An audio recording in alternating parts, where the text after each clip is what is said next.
سخونيه كتيره جدا. اول حاجه انا عشان اقول ان ابني سخن لازم انا اقيس درجه الحراره بالترمومتر. ما ينفعش احط ايدي على راسه او على قرطه او على بطنه واقول ده بطنه سخنه ده راسه سخنه ده كده هو حرارته عاليه. لا، بطننا كلنا بتبقى سخنه طالما حاجه جوه الهدوم بتاعتنا بتبقى سخنه. في اختلاف ما بين درجه الحراره بتاعت ايدك لجسم الطفل. ما ينفعش ان انا اقول سخن بايديا، لازم ان انا اقيس الحراره. دايما الترمومتر والترمومتر الديجيتال ده رخيص جدا وسهل جدا في قياس الحراره. يا جماعه يا ريت تخلوه في البيت عندكم، حتى لو الحجر بتاعه خلص صغير وسهل ان انت تركبيه وتتصرفي بيه، يا ريت ان هو ما يتقطعش من بيوتنا. اول حاجه هتحس ان ابنك درجه حرارته عاليه لازم هتقيسي الحراره بالترمومتر الديجيتال وتحطيه تحت الباط. مش بنقيس من الفم، ما ينفعش للاطفال نقيس من الفم لان ممكن يعمل مشكله، ممكن يتك عليه ويدوس عليه يتكسر في بقه ويعمل فيه مشكله. فدايما خلينا من تحت الباط افضل. انا بقيس درجه الحراره من تحت الباط.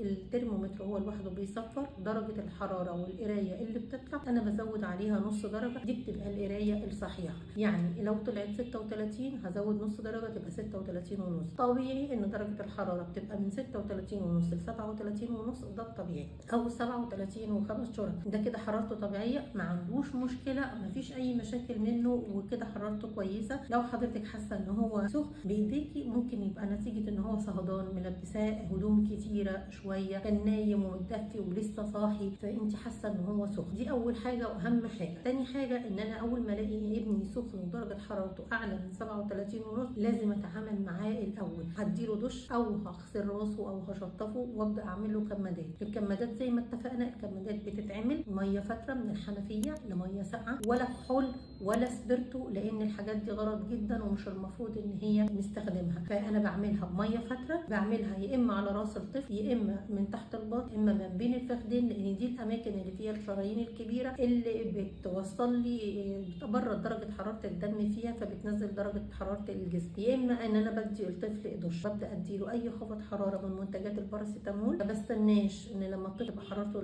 توصل لل 40 بمجرد ما بلاقيها قربت